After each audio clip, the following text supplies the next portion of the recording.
Yo soy Alejandro Cervantes y hoy vamos a platicar sobre las perspectivas económicas que tenemos en Banorte respecto al panorama económico de este y el próximo año. La ponencia va a contar de tres grandes puntos. En primer lugar, vamos a hablar sobre este entorno internacional complejo en el que se está insertando la economía mexicana. Posteriormente, vamos a hablar sobre ciertos indicadores económicos, pero lo que quisimos hacer en Banorte en este foro fue darle un giro a esta ponencia económica y vamos a presentar esos indicadores económicos que realmente explican el que una persona, un hogar, quiera adquirir un vehículo. Y finalmente, en esta parte de perspectivas económicas, vamos a hablar sobre el nearshoring y cómo el nearshoring, este fenómeno de relocalización, puede ser un catalizador de crecimiento económico para México hacia adelante. Bueno, en esta primera parte sobre este entorno internacional complejo en el que se está insertando la economía mexicana, va a haber un evento catalizador de la desaceleración económica o del crecimiento económico que nuestro país pueda tener en los próximos años. Y este evento va a ser el proceso electoral que se va a llevar a cabo en Estados Unidos este 5 de noviembre. Actualmente hay dos candidatos presidenciales en Estados Unidos. Por parte del Partido Republicano está el expresidente Donald Trump, y Donald Trump se inserta de una manera muy compleja en este proceso electoral. Es importante mencionar que Trump este año iba a enfrentar 4 procesos judiciales, que estos 4 procesos judiciales sumaban alrededor de 88 cargos penales.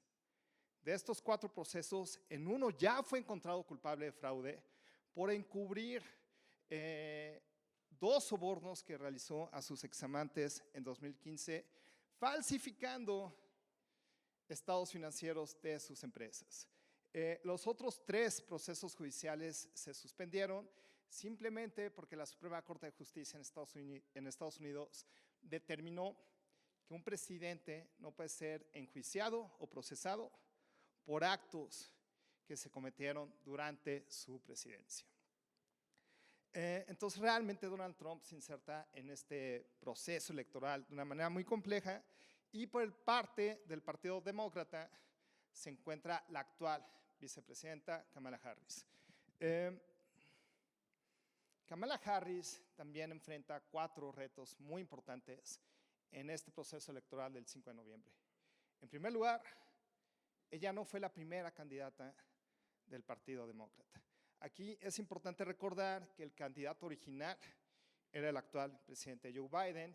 Sin embargo, tras el desempeño tan desfavorable que tuvo Joe Biden en el primer debate presidencial con Donald Trump, realmente, como vamos a ver más adelante en la presentación, la preferencia electoral de Biden en las encuestas se derrumbó y Kamala Harris tuvo que tomar la candidatura demócrata. Por su parte, otro gran lastre que está enfrentando actualmente la administración de Joe Biden y Kamala Harris es el impacto que ha tenido la inflación sobre el poder adquisitivo de los hogares en Estados Unidos.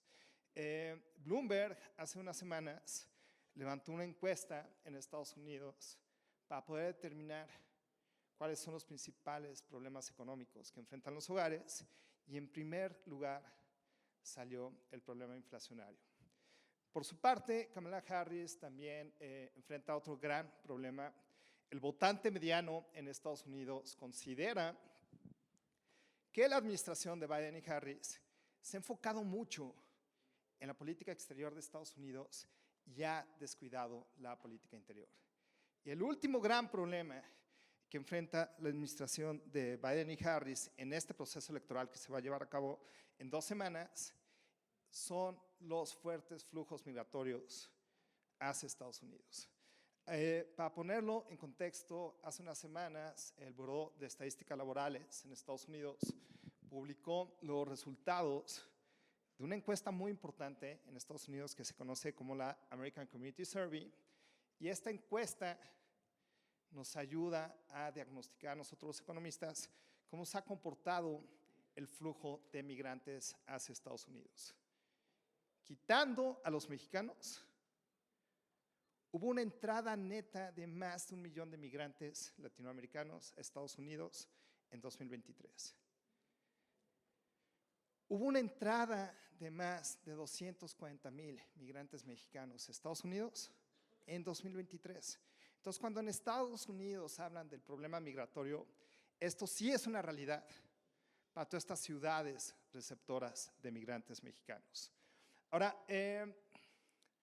lo interesante aquí es quién va a ganar este proceso electoral. Y desafortunadamente, el panorama es aún incierto. Las elecciones en Estados Unidos se van a definir en 7 entidades federativas. Como ustedes bien saben, el proceso de elecciones presidenciales en Estados Unidos es mediante voto popular, pero los candidatos van ganando votos electorales en la medida que van ganando las preferencias en cada una de las entidades federativas en Estados Unidos. El candidato que pueda sumar 270 votos electorales es el candidato que gana las elecciones. Hay 7 estados que van a determinar el resultado de estas elecciones. Estos estados se conocen como swing states. ¿Por qué se conocen como swing states? Porque van cambiando las preferencias electorales de estos estados con cada proceso electoral. En las elecciones que se llevaron a cabo en 2020, Joe Biden fue capaz de ganar ese proceso electoral porque ganó 6 de estas 7 entidades. Y como pueden apreciar en el mapa que se muestra a continuación, desafortunadamente, ahorita Donald Trump tiene una gran ventaja en estas 6 de 7 entidades federativas. El único estado donde realmente Kamala Harris podemos decir que va en la delantera es Wisconsin, pero este solo suma 10 votos electorales. Trump tiene 83 votos electorales en estos swing states, ¿no? Ahora, otro indicador sumamente relevante para poder pronosticar qué es lo que va a pasar este 5 de noviembre es el mercado de apuestas en Estados Unidos. Desafortunadamente, en el mercado de apuestas, Donald Trump también tiene una ventaja muy fuerte, ¿no? Realmente varía el resultado del mercado de apuestas dependiendo qué casa de apuestas estés tomando, qué promedio de casas de apuestas estés tomando. En las últimas semanas se han visto apuestas muy fuertes de alrededor de 4 o 5 millones de dólares cargadas a Donald Trump, lo cual hasta cierto punto ha afectado los momios en el mercado de apuestas. Pero eliminando estos outliers de apuestas que se han realizado en estas últimas 2 semanas, aún así, Donald Trump tiene una ventaja de 9 puntos porcentuales respecto a Kamala Harris. Entonces, a 2 semanas de este proceso electoral, podemos hasta cierto punto suponer que Donald Trump va a ser el siguiente presidente de Estados Unidos. Ahora, es importante entender las consecuencias económicas de uno u otro candidato. Si gana Kamala Harris, realmente el impacto económico sobre la economía mexicana va a ser prácticamente nulo. Podemos suponer que la política comercial que actualmente ha tenido Estados Unidos con México se va a mantener. En el caso de los flujos migratorios, si bien Kamala Harris ha comentado que va a imponer una postura migratoria más restrictiva, realmente en Banorte no esperaríamos cambios significativos tanto al flujo de migrantes hacia Estados Unidos como en el flujo de remesas. Sin embargo, si gana Donald Trump, el impacto sobre la economía mexicana puede ser muy distinto. Y nosotros estamos englobando los riesgos de una administración de Donald Trump en 3 grandes esferas. La primera, temas comerciales. La mayoría de los analistas políticos y económicos piensan que el mayor riesgo de una administración de Trump está justo en este punto, en los temas comerciales. Sin embargo, cabe recordar que el Tratado de Libre Comercio que actualmente está vigente, el TEMEC, fue firmado y fue propuesto por Donald Trump. Ahora, en este nuevo Tratado de Libre Comercio que sustituyó al TELECAN, que se firmó en el 94, se agregó una nueva cláusula. Esta cláusula se denomina como una Sunshine Clause, que dice esta cláusula que este Tratado de Libre Comercio se va a tener que revisar cada 8 años. Si el Tratado de Libre Comercio se firmó en 2018, esto implica que la revisión de este Tratado de Libre Comercio se va a tener que llevar a cabo en 2026. Actualmente tenemos dos grandes temas de controversia con Estados Unidos. Uno es sobre los flujos de inversión extranjera directa en el sector energético. Estados Unidos ha comentado que las condiciones mercantiles en México han favorecido a paraestatales como Pemex y CFE y no ha permitido ni la entrada de flujos de inversión extranjera a este sector, ni la libre competencia en este mercado. De llegar Donald Trump a la presidencia, es muy probable que el sector energético se vaya a estar abriendo paulatinamente en nuestro país y esto incluso puede ser benéfico para la economía mexicana. Porque uno de los principales problemas que han comentado los empresarios en nuestro país respecto a factores de cambio en la economía mexicana es precisamente esto. México necesita una reforma energética que permita la entrada de flujos de inversión extranjera a este sector para realmente poder detonar los beneficios que se están esperando del nearshoring. De llegar Donald Trump a la presidencia, en el tema comercial, y dado que el principal enemigo de Trump no es México, sino es China, es muy probable que incluso la economía mexicana se pueda beneficiar. Ahora, en términos del impacto de una administración de Donald Trump sobre el comercio del fentanilo y el narcotráfico, Trump en muchos de sus rallies y conferencias ha comentado que México también es una víctima de este fenómeno del narcotráfico y que va a trabajar con las autoridades mexicanas para solucionar este problema. Sin embargo, y como vamos a ver en la siguiente lámina, la retórica de Trump también es muy cambiante y también ha comentado en algunos rallies la posibilidad de que Estados Unidos pueda intervenir militarmente en nuestro país para poder solucionar este problema. Nosotros en Banorte le asignamos una probabilidad sumamente baja a este hecho, pero dada la retórica de Donald Trump, de hecho no es un factor que podríamos estar descartando hacia adelante. Y el último factor de riesgo de una administración de Donald Trump es justo el tema migratorio. Y esto es muy importante. Una entrada neta de migrantes mexicanos a Estados Unidos en 2023 de 240,000 trabajadores. El principal tema que ha comentado Trump en sus rallies en los últimos 4 meses es justo este tema migratorio.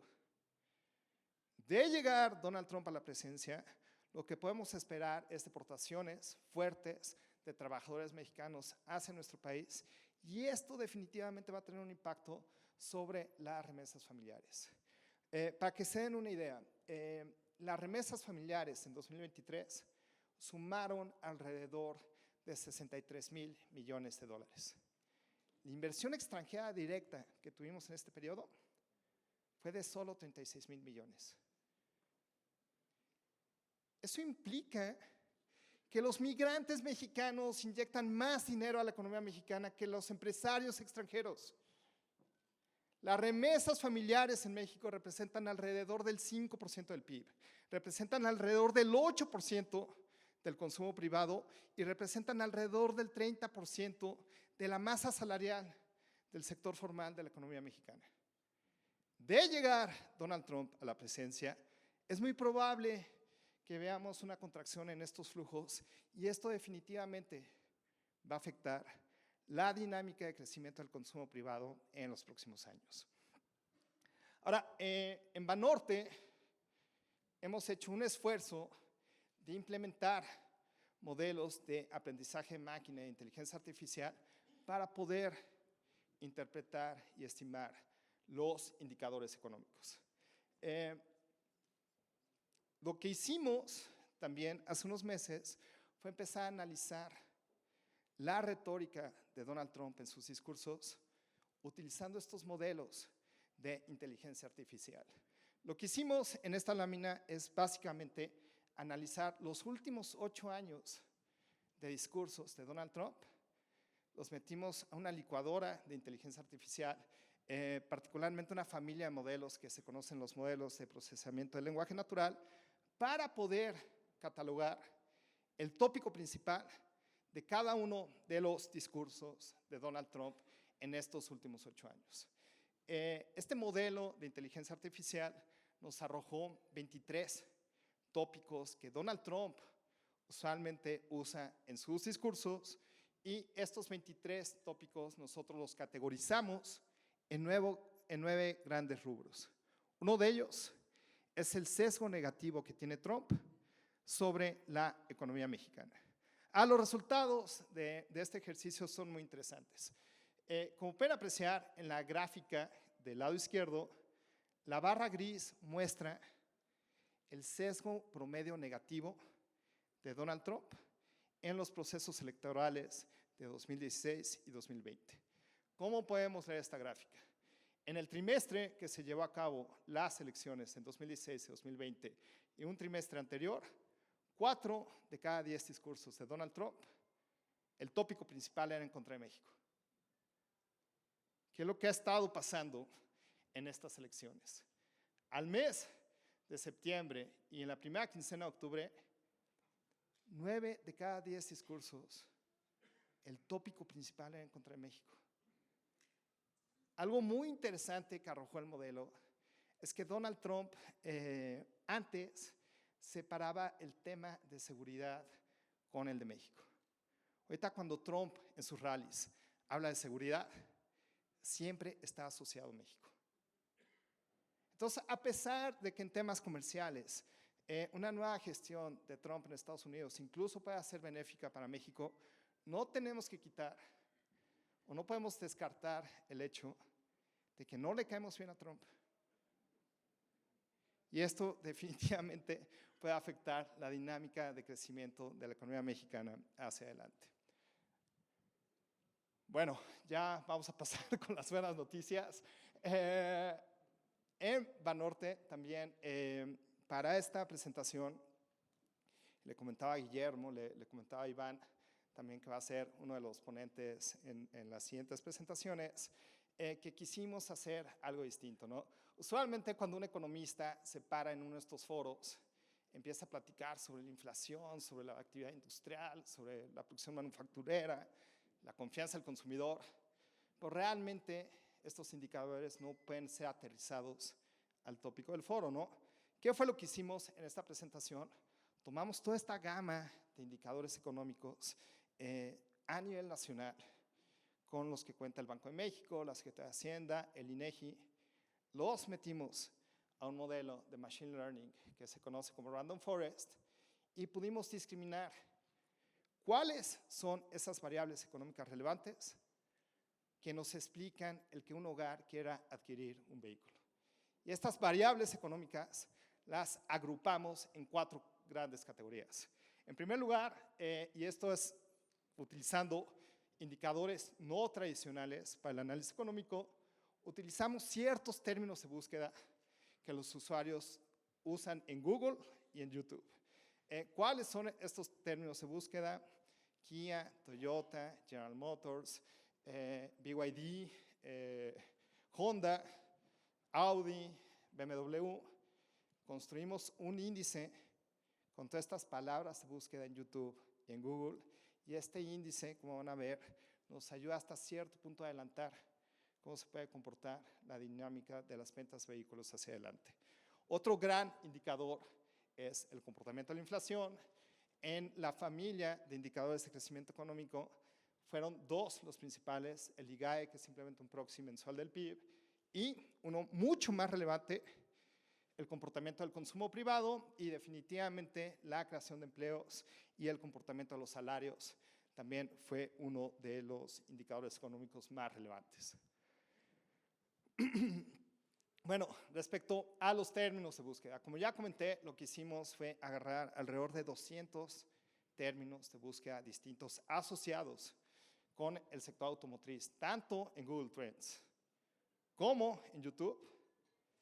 Los metimos a un modelo de Random Forest y generamos este índice que pueden ver con la línea azul, ¿no? La línea roja es cómo se ha comportado la venta de vehículos de acuerdo a Lambda. La línea azul es este índice que generamos y los términos de búsqueda en YouTube y en Google Trends casi pronostican de una manera muy cercana cómo se comporta el mercado de ventas de vehículos en nuestro país. Algo muy importante, si proyectamos con la estacionalidad que tienen estos términos de búsqueda en Google Trends y en YouTube, podemos suponer que el mercado de venta de vehículos hacia adelante va a ser muy favorable en el último trimestre de este año y en el primer trimestre del próximo año. Entonces, esto es una muy buena noticia. Estos indicadores no tradicionales apuntan a que el mercado de venta de vehículos en nuestro país se va a mantener fuerte. Otro indicador, la inflación. Aquí, obviamente, la correlación es negativa. A mayor inflación, menor venta de vehículos, y esto obedece a muchos factores, ¿no? Hay un costo de menú en el que incurren las empresas al estar modificando sus precios. Cuando la trayectoria de la inflación está al alza, este costo puede ser desde imprimir nuevos menús hasta un costo reputacional de estar modificando tus precios. Obviamente, en términos de costos productivos, tienes presiones salariales al alza, con lo cual también disminuye tu competitividad tanto de la empresa como del país. En el momento que un país enfrenta una fuerte inflación, también la deuda pública de un país aumenta, simplemente porque el Banco Central de ese país tiene que implementar una postura monetaria más restrictiva, dicho de otro modo, tiene que aumentar la tasa de referencia y esto afecta el costo de financiamiento del gobierno federal. Y también en el momento que el Banco Central está aumentando la tasa de referencia, pues esto le afecta a la dinámica del crecimiento económico en nuestro país. Ahora, noticia positiva. La inflación en México cerró en 2022 en 7.8%. En 2023 cerró en 4.7% y este año estamos esperando que la inflación cierre también en 4.7%. Una inflación de 4.7% es alta. La meta de Banco de México es 3% más menos un punto porcentual. Sin embargo, una de las razones por las cuales la inflación está en niveles elevados hasta cierto punto es por el impacto que han tenido los precios internacionales de los bienes agrícolas y de los precios de los bienes energéticos. El INEGI descompone la inflación en dos componentes. La subyacente, que es todos los precios en donde la política monetaria del Banco de México sí tienen una incidencia positiva sobre el comportamiento de la inflación, y la no subyacente, que básicamente son todos esos precios de esos bienes donde la política monetaria del Banco de México no tiene una incidencia. De llegar Donald Trump a la presidencia, el panorama inflacionario de México se vuelve muchísimo más positivo. ¿Por qué? Porque esos dos sectores donde ahorita México tiene una fuerte controversia comercial con Estados Unidos, que es el agrícola y el energético, es donde realmente vamos a esperar un mayor cambio para la economía mexicana hacia adelante. De llegar Trump a la presidencia, vamos a ver más flujos de inversión extranjera destinados a estos sectores. Esto va a empujar los precios de los bienes energéticos hacia la baja. En el caso de los bienes agrícolas, México ha limitado la importación de estos productos desde Estados Unidos. De llegar Donald Trump a la presidencia, lo que posiblemente observemos es que los precios de los bienes agrícolas también van a disminuir, porque va a haber una mayor entrada de estos bienes. La oferta de estos bienes va a aumentar y por ende el precio de estos bienes va a caer. Entonces el panorama inflacionario en México también es muy positivo. Ahora, respecto al crecimiento económico, estamos esperando un crecimiento de 1.3% este año, un crecimiento de 1% el próximo, lo cual, si ven la gráfica que se muestra a continuación, pues realmente estas tasas de crecimiento son más bajas que la tendencia de crecimiento que teníamos en los últimos 10 años, si quitamos el impacto que tuvo el COVID en el crecimiento 2020, ¿no? Sin embargo, hay que entender qué implica este 1.3% de crecimiento del PIB para este año. Aquí lo que hacemos es descomponer el PIB en sus 5 grandes componentes por el lado de la demanda agregada. En primer lugar está el consumo privado. Tradicionalmente, el crecimiento potencial o el crecimiento natural de México es de 2%. Cuando la economía mexicana crece 2%, el consumo privado está creciendo entre 1.3 y 1.4%. Sin embargo, este año el consumo privado va a estar agregando de estos 1.3 puntos porcentuales, 1.8 puntos porcentuales al crecimiento económico de México. Es el principal motor de crecimiento de la economía mexicana ahorita, el gasto de los hogares mexicanos. En términos del gasto de gobierno y la inversión, tanto pública como privada, como ustedes bien saben, en México también tuvimos elecciones este 2 de junio. Cuando en México tenemos un año electoral, el gasto que detona el gobierno agrega entre 0.6 y 0.7 puntos porcentuales al crecimiento económico de México. Dicho de otro modo, si en México no hubiéramos tenido un proceso electoral en nuestro país este año, la contribución de la inversión hubiera sido a la mitad y este pilar de consumo de gobierno hubiera desaparecido. Ahora, en términos de las exportaciones, el principal lastre económico de México actualmente es la producción manufacturera. ¿Por qué? Porque el 87% de la producción manufacturera de México se exporta a Estados Unidos y en Estados Unidos se está desacelerando el sector manufacturero.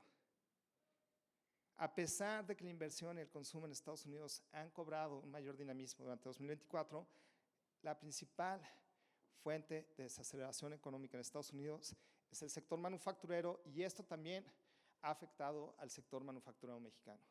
Las exportaciones, dado que el 87% de las exportaciones mexicanas son manufactureras y se exportan hacia Estados Unidos, sí, en Estados Unidos este sector se está desacelerando, o sea, hace sentido que el sector exportador mexicano también se esté desacelerando. Es por eso que este pilar tiene una contribución negativa.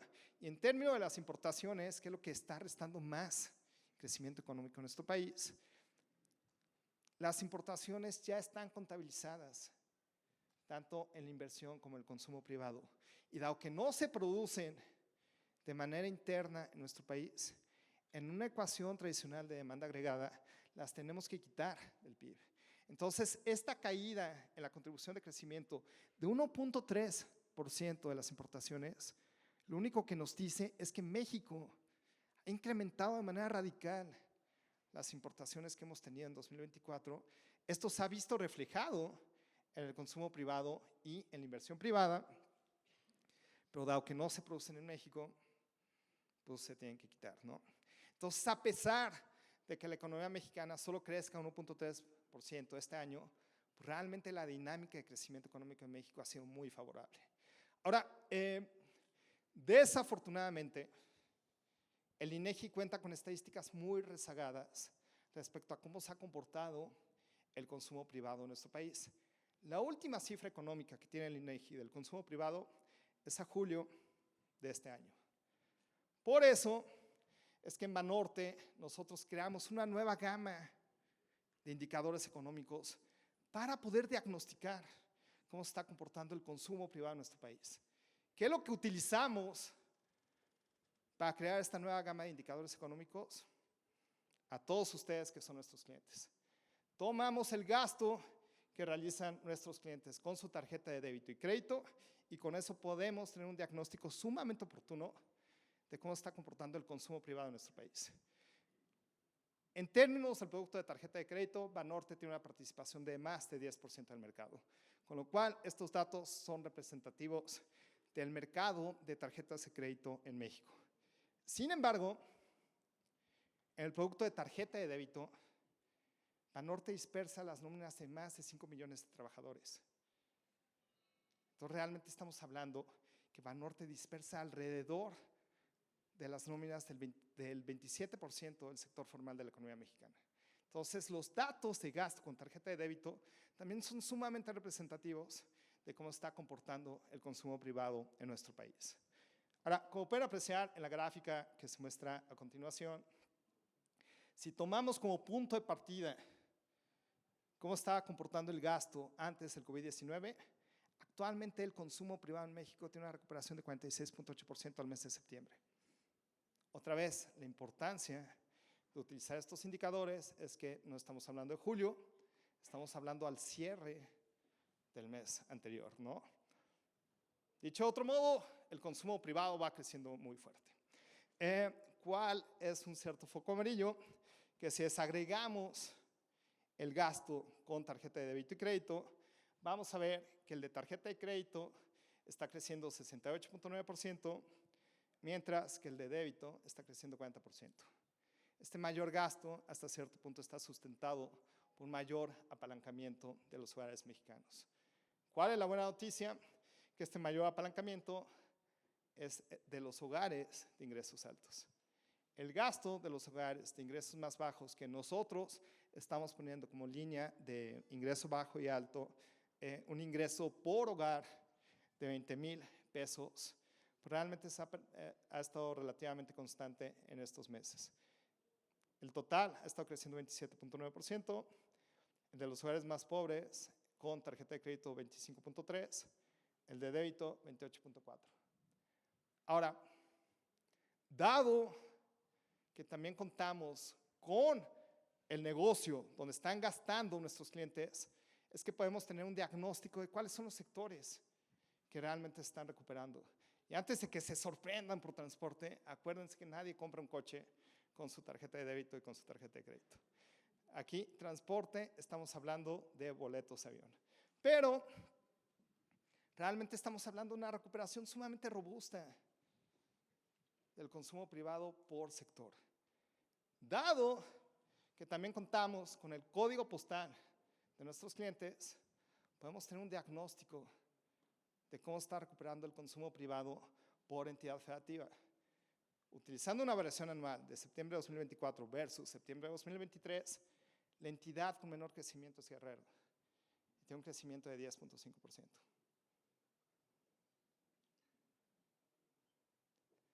Esto es muy importante, porque el consumo privado fue la principal variable que explica el que un hogar quiera adquirir un vehículo.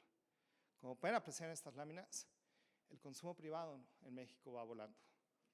Ahora, en términos del mercado laboral, que fue la última familia de indicadores económicos relevantes, aquí hay buenas y malas noticias.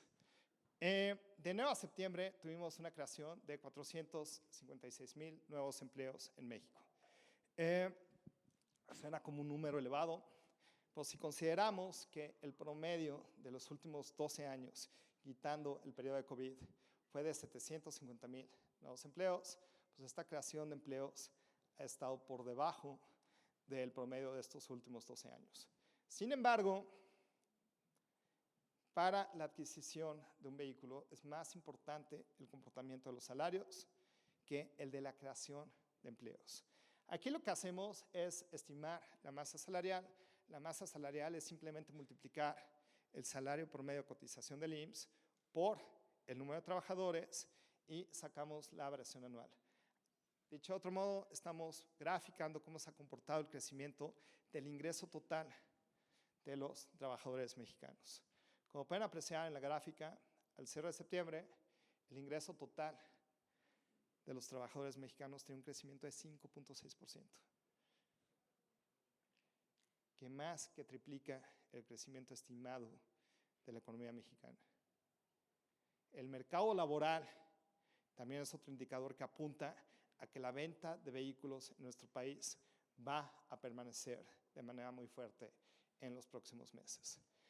Y ahora, ya para terminar mi ponencia, voy a hablar del nearshoring, de este fenómeno de relocalización que está en boca de todos. Y para ello voy a citar 3 notas de investigación que hicimos en Banorte.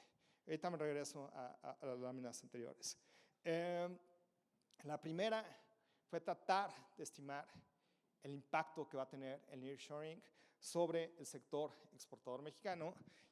Lo que hicimos en esta nota fue primero estimar cuál es el crecimiento natural de las exportaciones mexicanas en nuestro país y utilizando la misma técnica con la que el Banco de México estima el crecimiento natural de la economía mexicana, nuestro modelo arrojó que de manera natural las exportaciones en México hacia Estados Unidos están creciendo todos los años en 35,000 millones de dólares. Otra parte del estudio fue tomar todos los puntos de inflexión en la historia comercial de México. Tomamos cómo cambió la dinámica comercial de México con el TEMEC, con el TELECAN, con el Tratado de Libre Comercio que tenemos con la Eurozona, con el Tratado de Libre Comercio que tenemos con varias economías asiáticas como Japón, y tomando estos puntos de inflexión, pudimos proyectar cómo es que podría cambiar la dinámica del comercio de México con el nearshoring. A partir de 2025, nuestro modelo arrojó que el sector exportador mexicano, dado el nearshoring, podría estar creciendo en 33,600 millones de dólares adicionales. Sumando este crecimiento natural, más este crecimiento estimado por nuestro modelo, las exportaciones mexicanas a Estados Unidos van a estar creciendo alrededor de 68,000 millones cada año a partir de 2025 por el nearshoring. ¿Cuál va a ser el sector que más se va a ver beneficiado? Autos y autopartes. Y ahorita van a ver por qué. Otro estudio que hicimos en Banorte fue no solo diagnosticar cuál va a ser el impacto total sobre la economía mexicana, pero también diferenciar el impacto que pueda tener el nearshoring por entidad federativa. Aquí, otra vez, vamos a utilizar una licuadora de modelos de aprendizaje de máquina. Vamos a meter un chorro de indicadores, alrededor de 40 indicadores a esta licuadora. Y lo que nos arrojó es que los 3 principales indicadores son los siguientes. El primero, ¿cuál es la capacidad productiva de cada una de las entidades federativas? Para medir esto, lo que usamos en Banorte fue alrededor de 500 millones de transacciones que se realizan en la frontera entre México y Estados Unidos. Dado que todas estas transacciones de exportaciones mexicanas hacia Estados Unidos tienen un domicilio de origen, es que pudimos cuantificar cómo está actualmente la planta productiva de México. Y es el resultado de este mapa. Tomando esta variable como una de las más relevantes para explicar el impacto regional que va a tener el nearshoring, van a apreciar que las entidades que más se van a beneficiar son las fronterizas con Estados Unidos y las que ya tienen una fuerte planta productiva del sector automotriz, el centro de nuestro país. Otro indicador, cómo se ha comportado el PIB potencial de las entidades federativas.